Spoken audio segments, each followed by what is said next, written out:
What is up, and welcome to the Red and Bold Show. I am your host, Marc Adams. I'm joined by my co-host, Anthony Robertson. We are excited to be here today to talk about the 1-0 undefeated San Francisco 49ers. Ant, how's it going, my friend? It's going good. And, it's crazy because I do film breakdowns over on Patreon, and I did my first half offense yesterday, and it was good. It was good. But then when I did defense today, and I just posted it on my Patreon literally 5 minutes ago, but I was so impressed with the 49ers defense and defensive players and the way they executed. It was hard to find negative plays a lot of times. I mean, there was some things here and there, missed tackles. Maybe they took the wrong route, but for the most part, it was so good. And I even said during it, this is so much different than last year with Steve Wilks' defense. And I don't want to be that guy to Steve Wilks, but it's just an overall different feel. I know it was just week one, but man, it was impressive. And I'm curious to see what happens when I get into the second half film breakdown. You see a little bit more than just watching it, but yeah, it was really good. I was impressed. Well, that takes us right into the perfect segue here. Is the defense back? I'm not talking about Steve Wilks' defense. I'm talking about the Robert Saleh, D'Amico Ryans, that dominant 49ers defense. Are they back? I think so. I mean, the way that they were playing in this game, there were some breakdowns when you looked at that third drive of the game with the way that the Aaron Rodgers was able to get some first downs on third down and take advantage of getting Garrett Wilson open. But even some of those plays, DeAndre Lenor is in the hip pocket and just not able to make the overall play. Like, it takes Pro Bowl, all pro caliber players to beat Lenor on those plays. So I think they are. I think they're back. I think this defense is a lot better than we give them credit for. And even some of the weaknesses that you see within the defense, they're going to get better, because when you look at a guy like George Odom, who had a couple mistakes, that's for sure, you're going to have Talanoa Hufanga at some point, and then you're going to get a little bit better at the position. So, yeah, this defense is so back. I'm very excited about what they can do, and they're going to have a tough test, coming up. I don't want to get too much into Minnesota, but they're going to have a tough test this week with Justin Jefferson and that group. But, wow, yeah, I was impressed. They kept Aaron Rodgers confused. There's one play. It's so funny. They're showing a cover 4 look, and I completely thought it was cover 4. I said it was cover 4 on my breakdown. Aaron Rodgers thought it was cover 4 because he looking for the right guy to beat the cover 4, and it was cover 2, and he completely tricked Aaron Rodgers, and it got me too. Just fantastic pre to post snap looks. Yeah, they're back. Yeah, they were impressive. The run defense was back, and I was glad to see that. And that kind of sparked everything else. I mean, to me, the weakness of the defense was the pass rush, and it certainly wasn't weak. I mean, it wasn't. It took them a little while to get going there, but the secondary was solid. Yeah, I mean, you're right about those completions from Aaron Rodgers. Those were great throws, great catches, and you kind of had this feeling, even early on when they were completing some of those passes. It was like, man, every catch has been contested for the most part. They had a few open receivers, but by and large, those catches were contested. And that certainly seemed to be something that, for me, I was thinking, well, this has to be a good thing. And then as the game went on, that started to catch up with the Jets. Yeah, it did. I mean, that's the thing, right? It was last year. You would look at the defense and Steve Wilks, they would allow catches underneath. They would make tackles. And it was kind of like, that's just how they went about business. This time, if you made a tackle, someone was on you before you had a chance to get any yards. I don't know how much yak yards that the Jets actually had, but I don't think it was that much. 49ers are right there to make plays. And even when it was a breakdown in coverage or someone got open, somebody else was there. It was just one of those things where the defense is rallying to the football. They look hyper aggressive. They're communicating, they're competing. I think there could be a little bit more communication. I think there was a couple of times where maybe DeAndre Lenor got into the wrong spot, or Jair Brown, they didn't communicate with each other as much as they should. And this is why Fred Warner says over-communicate, because you got to make sure you talk on the field. But it's a far cry from last year where they were allowed to check things out underneath. And you brought up the pass rush. The pass rush, yeah, it wasn't going to get home as much as it normally could because Aaron Rodgers was getting rid of the football at 2.3 seconds. Not a lot of time for a pass rush to get home, but when they had their opportunities, they got to him. They flustered him. They got him out of the pocket, and that's what you have to do. And I thought they did a pretty good job. Yeah. Josh is in the chat, and he asked Hufanga could return this week. Is that I haven't heard that. Did you say something that he's reacting to, or Josh, did you hear that somewhere else? I think he's just thinking because Kyle Shanahan said on his presser yesterday that Hufanga wasn't out of the question for this week, that he had a good week of practice last week, and that, if things went the right way, there's a potential chance he could play on Sunday. I still think it's a little unlikely for Hufanga. I would put it, less likely for him to play than likely. But we are getting to the point now where Hufanga is becoming a real possibility. I think Rams week 3 makes sense. I think that would be probably when I would shoot for it. But hey, if Hufanga feels like he's ready and the 49ers feel like he's ready, it's never too early to see, him out there terrorizing the field. And I'm waiting for that moment because the 49ers defense takes another step forward with Hufanga on the field. Yeah, definitely felt like they missed him a little bit. You mentioned George Odom. He wasn't bad. He just, you can tell a difference. And so it'll be nice to get Hufanga back in there. How good was Fred Warner? He seemed like not only was he everywhere, but he was explosive. I mean, he was airborne a couple of times. He just seemed to be all over the field. Yeah, he's the best linebacker in football. It was on display again.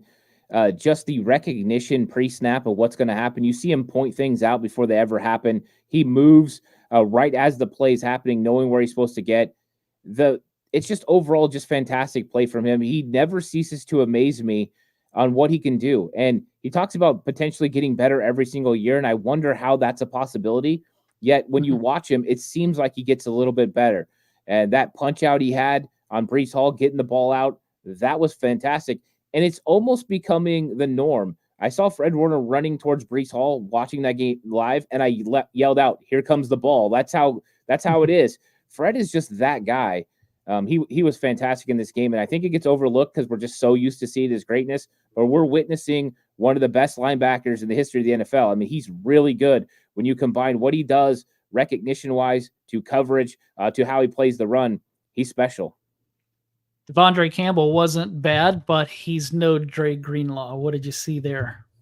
Yeah, I actually thought DeAndre Campbell played pretty good.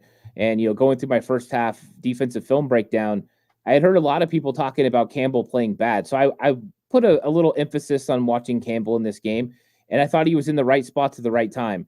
I think sometimes when catches happen around you, it automatically goes right on your head that it was your fault. But that's not entirely accurate. So when you're watching the game live, you might see one thing, or you might see him, hey, he overran this play. He should have been there.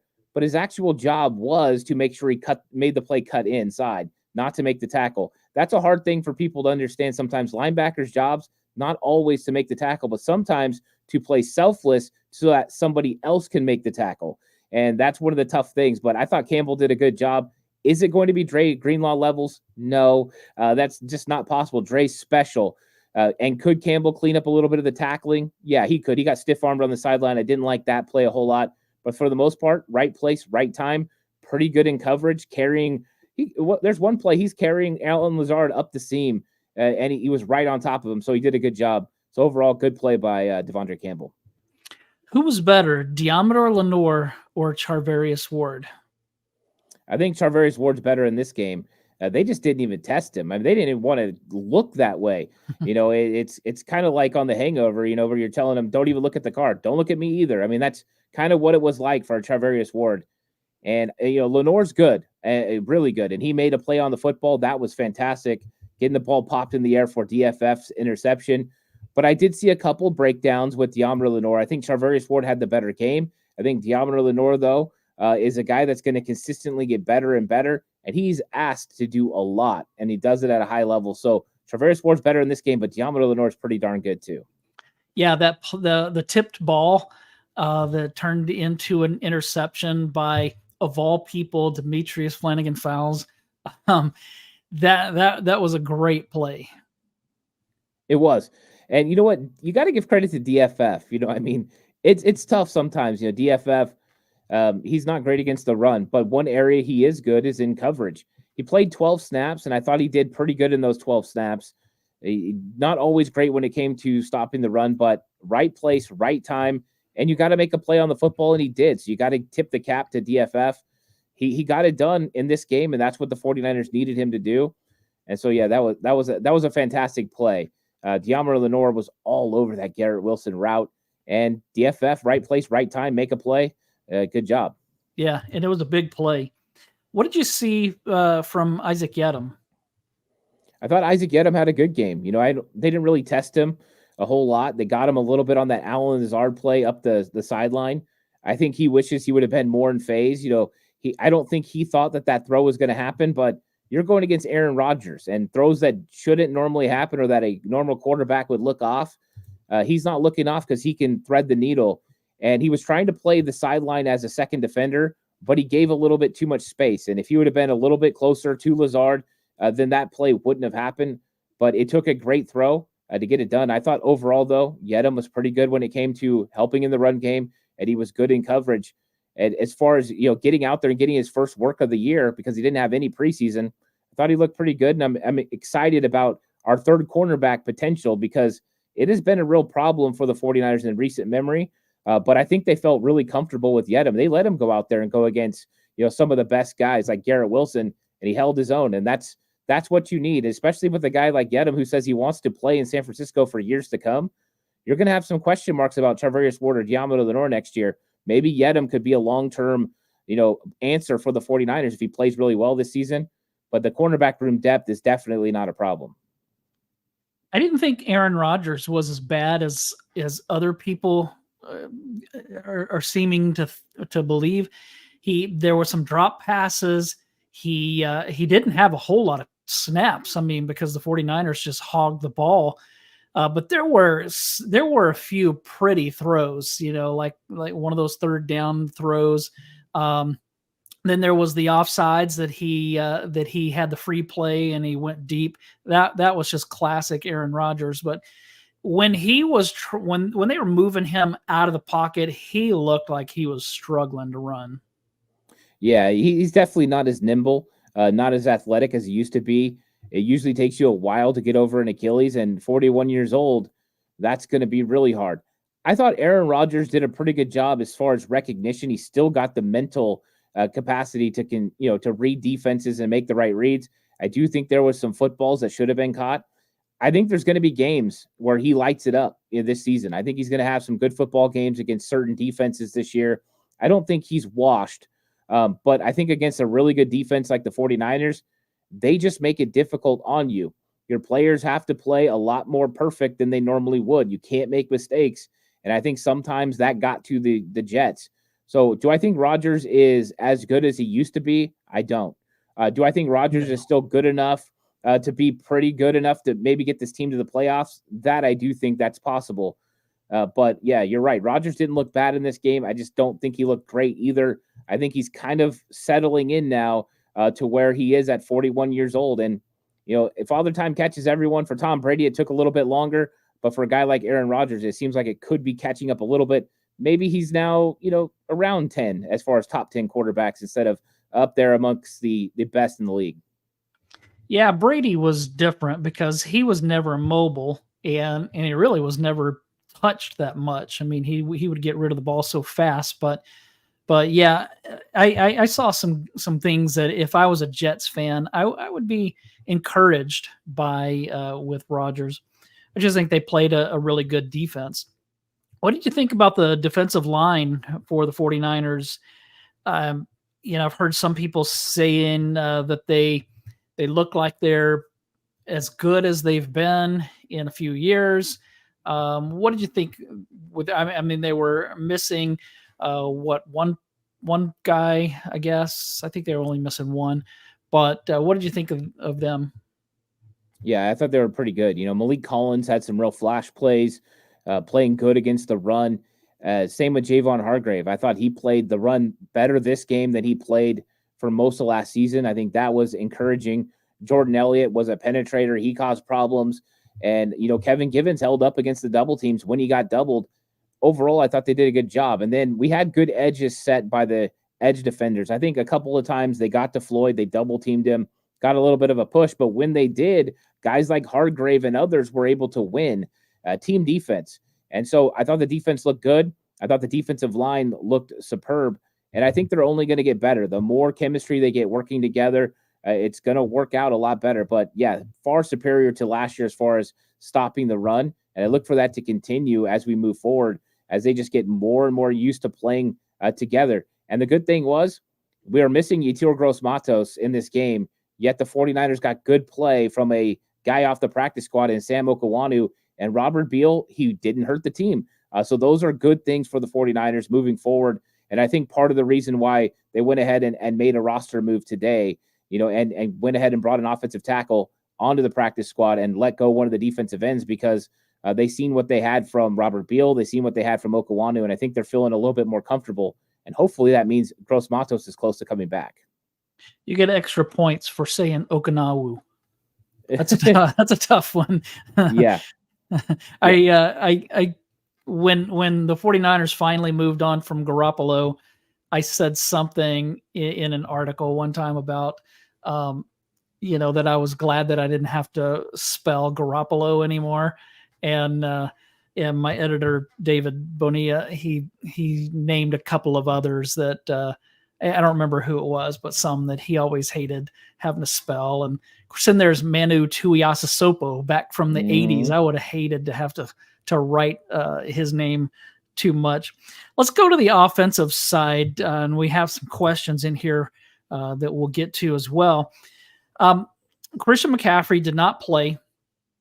It turned out that was fine. I wouldn't want the 49ers to get in the habit of not playing him, because they're going to need him eventually.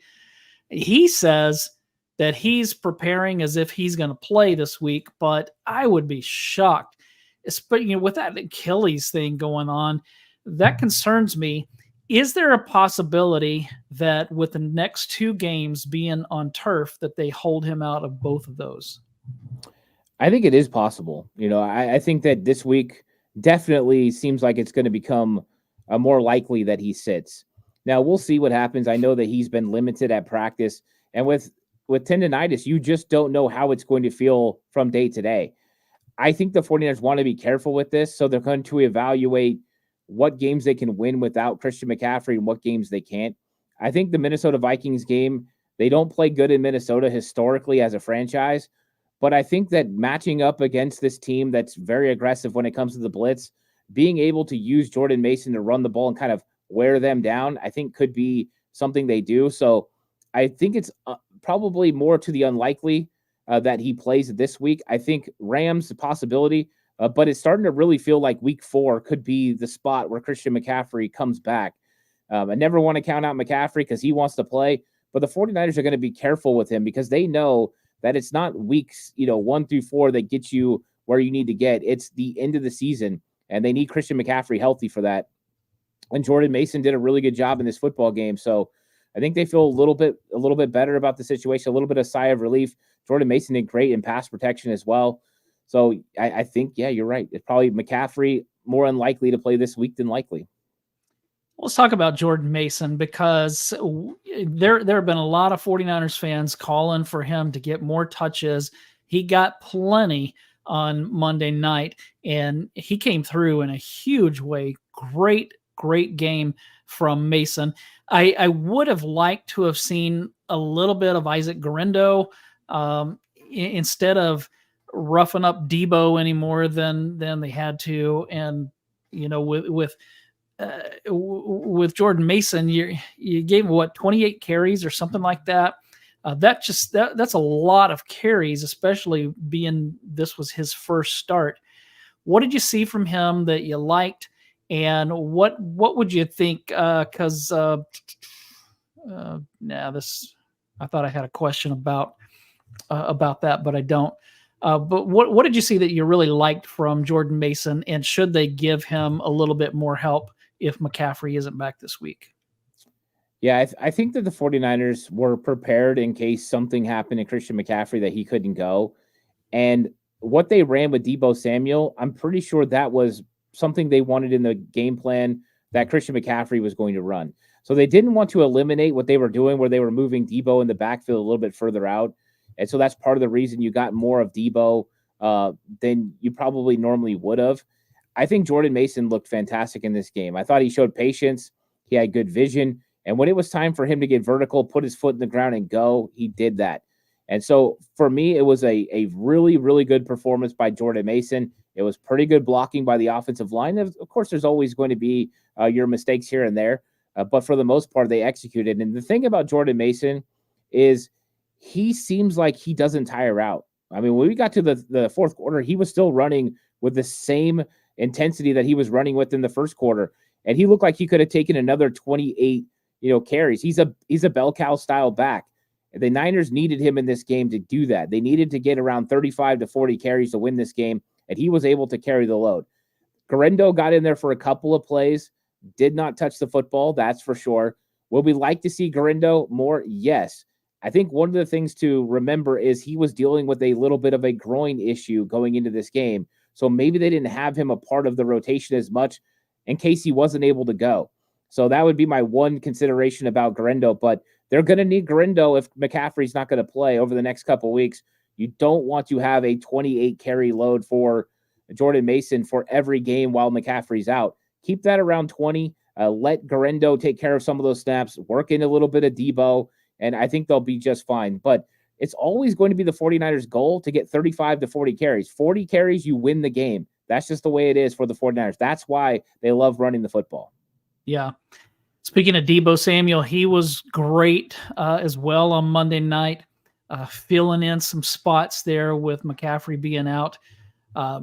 It was like 2021 Deebo. I mean, he definitely looks quicker, looks a little slimmer. I liked what I saw from Deebo on Monday night, but like I mentioned earlier, would like to see him run the ball a little bit less. Yeah, I think if that's the McCaffrey effect. If McCaffrey's playing, Deebo carries the ball a couple of times. But with McCaffrey out, he's going to take on a load, and you don't want to lose parts of your offense, that you had as part of your game plan because of players not there. And that's one of the things the 49ers do. Kyle Shanahan knows certain looks are going to work.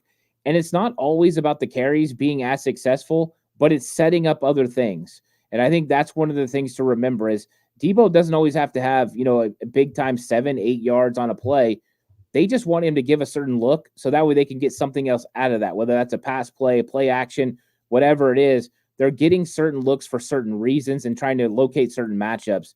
And so a lot of it's chess. But I do think Deebo did the 49ers a solid playing in place of McCaffrey and taking on some of the carries McCaffrey would have had in this game. And Kyle Shanahan feels confident with Deebo and Jordan Mason. He's got to get that confidence in Isaac Gindo. It's not all the way there yet. So right now, Deebo's helping bridge the gap. We'll see what happens. Maybe Gindo will get more spin this week. But yeah, Deebo's going to be a part of this offense and probably running the ball a little bit. I think they want to keep him under 5 carries a game, probably around 2 or 3, but we'll see how that goes. Brock Purdy was really good at times, and there was one drive in particular that he was not good. Missing some throws pretty bad.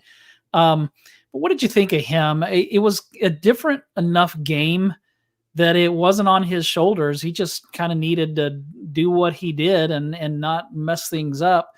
But there was a point where I was like, man, he is dicing the Jets up. And this is a good defense that the Jets have, good secondary.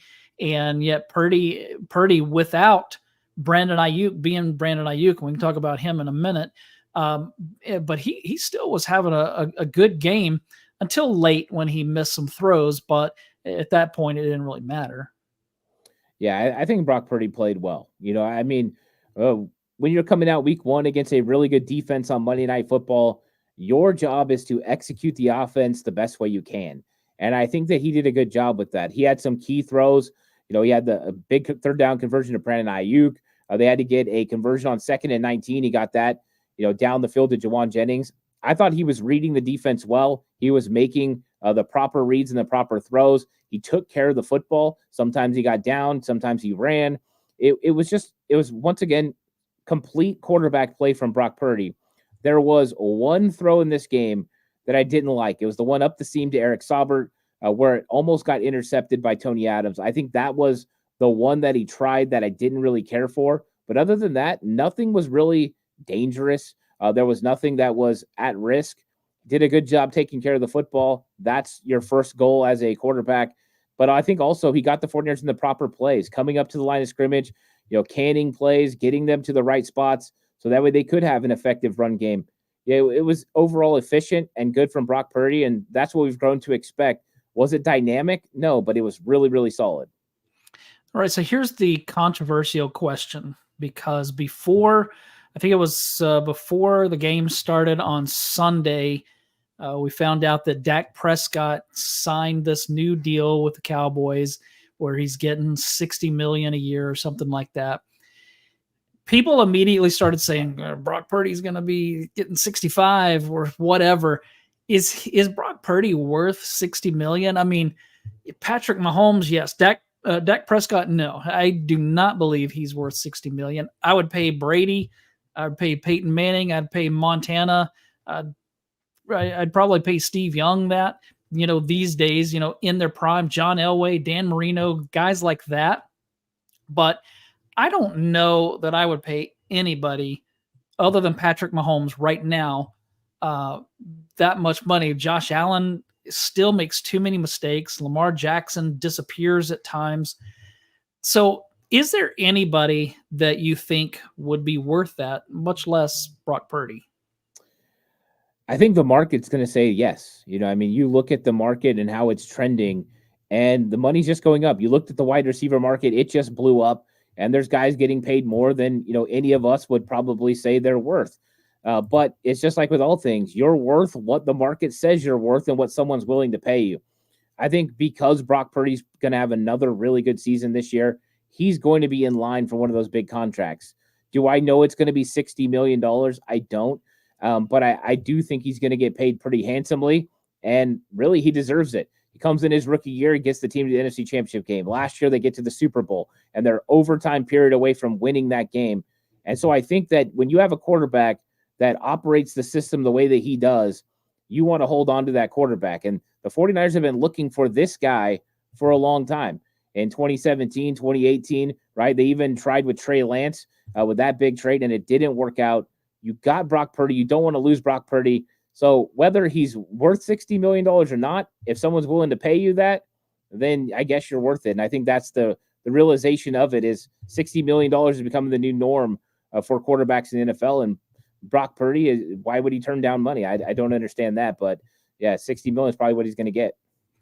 Yeah, and we all know how long it's taken them to find the quarterback that they believe is the guy. And so I don't think any of us want to want to have to go back down that road where we're having to look for that guy again. But just curious what you thought about that. So let's talk Brandon Aiyuk, because he clearly was not himself. And I mean, that one play, I think Kenny said that Purdy may have had one of the greatest scramble throws for a touchdown that BA dropped. That play would have gone down in history forever. I don't know if he's talking about the one from 2 years ago or if he's talking about the one from Monday night that Aiyuk dropped.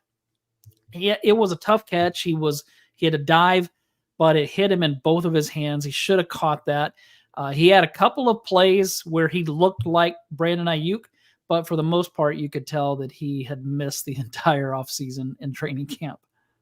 Yeah, I thought he looked rusty. Even the third down conversion that he made, the catch, he just kind of bobbled it. It didn't look like he felt comfortable. I thought he looked a little detached from the game a little bit. And what's up to Roberto? I don't think that he was displaying the same energy that I was used to seeing from Brandon Aiyuk, especially last year. And so maybe he's just got to work his way back in. He's got to get a feel again for playing with the 49ers. He's got to get a feel again with playing with Brock Purdy. But that 100% was a catch that Brandon Aiyuk would have made last year. You look back at the Philadelphia game, that one that he laid out and caught in the back of the end zone was a much more difficult catch than this one that Brock Purdy put over the top where he could catch it. So do I think he was rusty? Absolutely. I think that he's got some work to do. I think he was a lot more rusty than Trent Williams was, that's for sure. And I expect him to start working his way in. It's not like the 49ers didn't look at him. They still targeted him 5 times. So they were keeping him involved in this offense. But he had a tough assignment going against Sauce Gardner. And I think maybe he was just a little bit less involved as far as mentally than I thought he was going to be. But I look for that rust to knock off in the next couple of weeks and for him to start making big plays as he reacclimates with this 49ers offense. Yeah, so Kenny said that it was the Week 15 Seattle game that he was talking about. So yeah, I think that I remember which one. Is that the one where he went to his left, turned around, came back to his right, hit Aiyuk right in the hands, and he dropped it in the end zone. That would have been an incredible play. Let's get to some questions here real quick. Josh asks, why do we never see a screen to Aiyuk?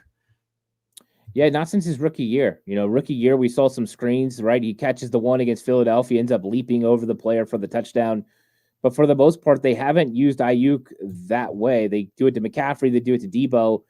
I would say that most likely it's because he's not as good in the open field and not as good as making people miss. Just look at when he catches the ball downfield. He usually gets tackled. There's not too many hole shot plays where Deebo, McCaffrey, and others can make plays like that. Kittle is a better screen guy, I think, than Brandon Aiyuk. So I think they're just looking at his skill set, looking what he does well. And we got 3 other guys that are better at it. Let's get them the football. And probably the truth is Jacob Cowing might be better at catching screens and getting some yards at this point than Aiyuk. So that's just not what he's used for. But they did it. They tried it his rookie year. They just haven't went back to it since.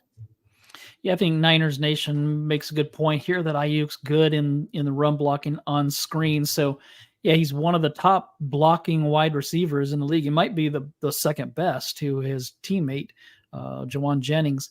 Some interesting things here. JD says Aiyuk is there to stretch the field. Kenny, he's an elite blocker. So, yeah, it's he definitely wasn't himself. His crisp route runner, yeah, glides. He looks so smooth when he runs, but he'll get back into shape. I'm not too concerned about that. Let's see. Josh asked, how much did Kyle yell at Mason for spilling the beans about starting? I'm sure they just, kind of talked to him about it a little bit and just, let him know that, hey, you need to clear this thing up because people are going to infer something else. And I think it's likely that they told him, hey, if Christian can't go, you're going to start. It was something like that. So they're mentally trying to get him prepared to start in case Christian couldn't go. But we know with the way things are in the NFL, you've got to make sure you just close everything. So if there was a real possibility that he wasn't going to play, they needed to list him as doubtful or out. And so I think that's the big claim. But for the most part, I mean, I don't know why it's a big deal. Jordan Mason's allowed to be told that, hey, you're going to start because let's be honest, the 49ers could have said, yeah, Jordan Mason was going to start because we were going to limit the snaps of Christian McCaffrey. To me, I don't think it's as big a deal. They'll just probably tell him from now on, let's keep things, in-house and between us. But I don't think it's that big of a deal. Yeah, I had somebody reach out and ask, are the 49ers going to get in trouble over this? And I just don't see that happening. It's not like, I mean, they were open about the injury. I mean, they released that late last week, that there was the calf and the Achilles. And so they weren't hiding his injury. So I know that is looked down upon. The problem I think that the NFL would have would be when it comes to the gambling side or the fantasy football side. But even then, I mean, it was kind of touch and go. So they could easily say, hey, we just told Mason that you might start. And he, whatever he said. But so I don't think there's going to be anything that comes from that. Notorious GAV said, acknowledge Juice. All right, we acknowledge him. Hey, he had a huge play. And the thing that I liked was that, there was that one play that Juice was wide open down the right side. And I think that Joe Buck or Troy Aikman, one of them said, hey, you watch this. Kyle Shanahan's going to come back to that. And then sure enough, it was on the opposite side. But great play, huge play for the 49ers. Yeah, it was a little bit interesting. I think it was Eric Branch asked Kyle Shanahan about if that was a new play, the one to Juice, and he was like, "How long have you been here?" You know what I mean? It's like this is something that they run. You know, Johnny Dell actually put up the graphic of the actual play and call on his Twitter account. This is something the 49ers go to, and it's much respect for Kyle Juszczyk. There's not another fullback in this league that can do the things that Kyle Juszczyk does, and why he's so dynamic within this 49ers offense. And it was nice to see him active. He had a couple catches in this game. So it wasn't just the blocking aspect, which we know he's really good at, but also he was able to take advantage of some mismatches, which we knew could be an option for the 49ers. Kittle, Juice against those safeties and linebackers was advantage 49ers. They took advantage of it. And Kyle Juszczyk is still proving that he is a huge weapon for the 49ers. And I think he's still in their future plans. I think this year, next year for sure. And then we'll see. But I'm hoping that they're going to keep him for the remainder of his career because he's still doing it at a high level. Zillaby said, dude, how is Jawan Jennings always open?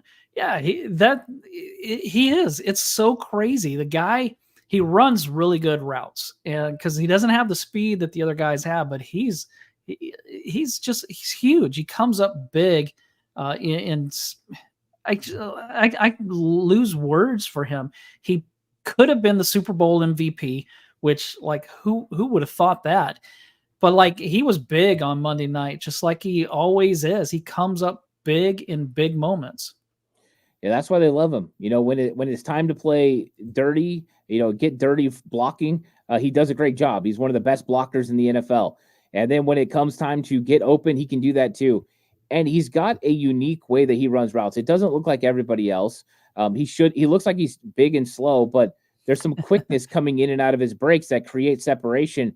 And you see cornerbacks struggle with it a lot, and they struggled with Jawan, but he also understands leverage. He understands coverage, so he knows where to sit down and how to get space and when to work back to the quarterback and when not. I mean, there's just a really good feel for what he's doing. Maybe that comes back to his time playing quarterback when he was younger, because he does a very good job of sitting down in zone, presents himself really nice, makes his numbers nice and big for Brock. He's a nice big target. Yeah, Jawan Jennings is a really good player, and the 49ers continue to just have so much success with him. That 1-2-3 punch is still so good. And then we've got good players after that. And so I think the 49ers are just very excited about having Jawan for the next couple of years. The things he does fly under the radar a lot of times, but he's really good. Yeah, I like Josh's comparison here of Jennings and Anquan Bolden in terms of not just route running, but the strength of his hands, the strength of which he plays. Both guys would throw tacklers down, stiff arm them, throw them out of the way. And so you got to love that kind of thing. Anquan Bolden was so good. Anquan Bolden was better than Michael Crabtree ever wanted to be. Sorry. The 49ers 2024 asks, can you see Garindo replacing Kyle Juszczyk? No, I don't think so. I know this got floated around a little bit during the offseason. I think that Larry Krueger saw different positions for Isaac Garindo. He saw him as a fullback, maybe a tight end at times. And I think this happens with players who are big and maybe a little bit out of the normal for a normal running back or position. But just listening to what Bobby T has said about him and what Kyle Shanahan have said, they expect him to be a running back. And we saw that dynamic speed on display with that 93-yard kick return. He ran really good in that preseason game versus the Raiders. I think he's destined to be one of the 49ers running backs moving forward. And at some point, they're going to have to make a tough decision with Jordan Mason, because somebody in this league is going to be willing to pay him, and you need the next guy to step up. And I think that's where Garindo will step up. I have no idea where they're going to find the next fullback for this 49ers team. Kyle Juszczyk, they just don't grow on trees. It's like Deebo Samuel. These guys are unicorns. I don't know how you find another one to replace them, and you may never find anyone that's even close. So I don't know who replaces Juszczyk, and I don't know what Kyle Shanahan does once Juszczyk is actually done, but I don't think it's going to be Garindo. Yeah, I don't either. Let's see. 49er Classic says Pooney will help McKivitz after they develop their chemistry. Yeah, let's talk about the offensive line, because this was somebody asked me for our 49ers Web Zone mailbag what my biggest surprise was from the game. And I listed a few things, but one of them was the offensive line. I was kind of not shocked, but I was a little surprised that they were so dominant. Namely because I'm not a fan of McKivitz. I mean, I like him personally. I'm not a fan of him being a starting right tackle for the 49ers. I was surprised that I shouldn't have been surprised, but I was that Trent Williams played so many snaps and was so dominant.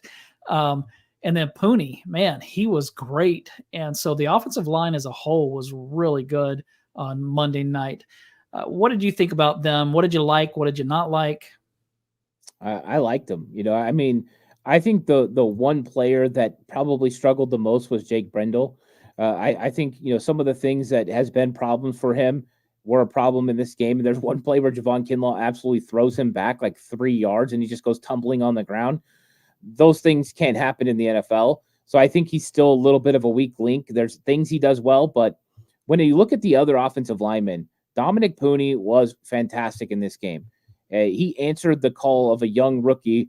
I mean, this was one of those things that Chris Verster said, is he going to be able to handle the bright lights of Monday Night Football? That was one of his question marks. He can handle it.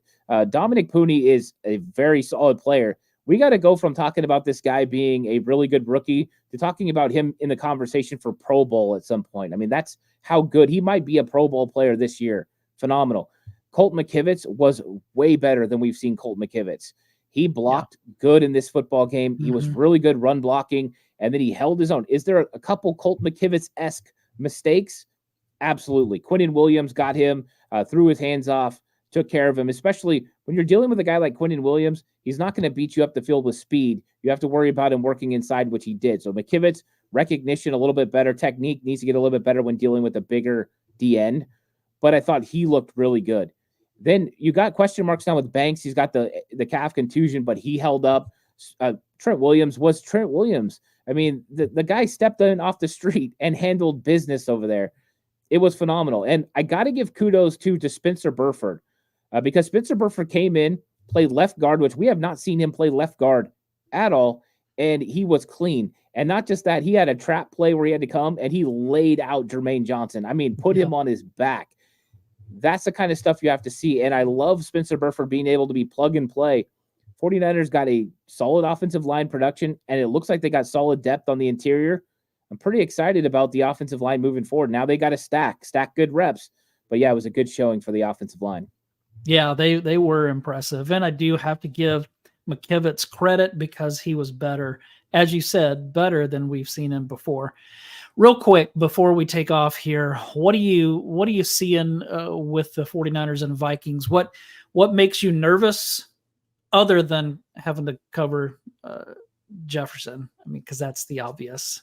Right. But I think it's interesting. Go ahead.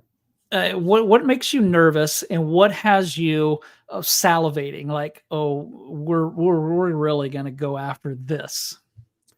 I think if I was going to look at one thing that makes me a little bit nervous is probably going to be the aggressive nature of that defense. You just don't know what you're going to get. They come from weird places. They run weird coverages. The blitz schemes are very complicated. And so dealing with all that's always a unique experience. I think if there was one area I was going to look at, it's that. Plus, their linebacker coach is Mike Pettin. Mike Pettin also used to coach with Kyle Shanahan in Cleveland, and they don't exactly have the best relationship. So Mike Pettin's going to be motivated for this. So they have an understanding of Kyle a little bit. There are other unique coaching matchups in this as well. You've got Brandon Staley, who was on staff with Kevin O'Connell with the Rams. So there's going to be a deep understanding of Kevin O'Connell's offense, which isn't too different from Sean McVay's offense. So there's a lot of coaching aspects to this. I think the other thing that's going to help the 49ers in this game is there's a likelihood Jordan Addison doesn't play. And with Jordan Addison and TJ Hawkinson potentially out, and we know Hawkinson is out, that means Justin Jefferson has only got Jalen Naylor. That's the only guy he's really got that's a bona fide threat next to him. So the 49ers could, eliminate a little bit of Justin Jefferson by giving him extra attention. I think that makes it a little bit easier for the 49ers there.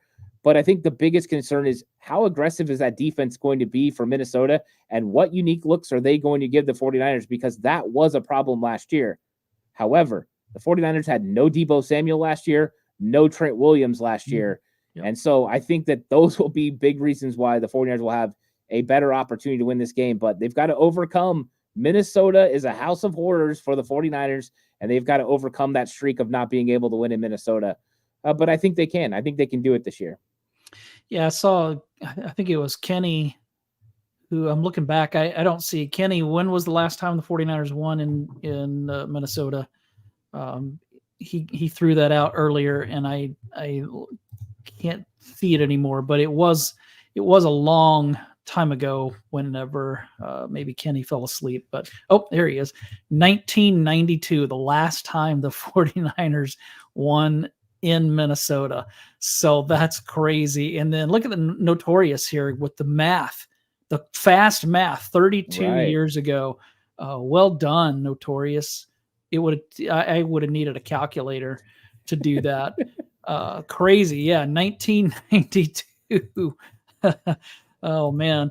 Well, hopefully things will change. Hopefully the 49ers defense will have Sam Darnold seeing ghosts again and have his head spinning. He played really well in week 1, but he's playing against the Giants, not the 49ers. So we'll see how that goes. Anything else, Ant, before we take off? Yeah, that's going to be one of the fun things, is going to be seeing how Kyle Shanahan and Brian Griese inform their defense about who Sam Darnold is. And Sam Darnold got a lot of reps against the 49ers defense last year, but this ain't the same defense. This isn't Steve Wilkes' defense. This is a more aggressive defense. They've got Christian Darrisaw. He's a really good offensive lineman. But other than that, it's going to be some fun matches for the 49ers defensive line. And, the Giants were able to get after Sam Darnold a little bit, and I think the 49ers D-line will be as well. I think it's going to be a fun one, and I'm excited about the game against Minnesota. Hopefully, 32 years has been long enough, and the 49ers can finally get a big win in Minnesota. Yeah, Roberto said Steve Young and Amp Lee. Nice.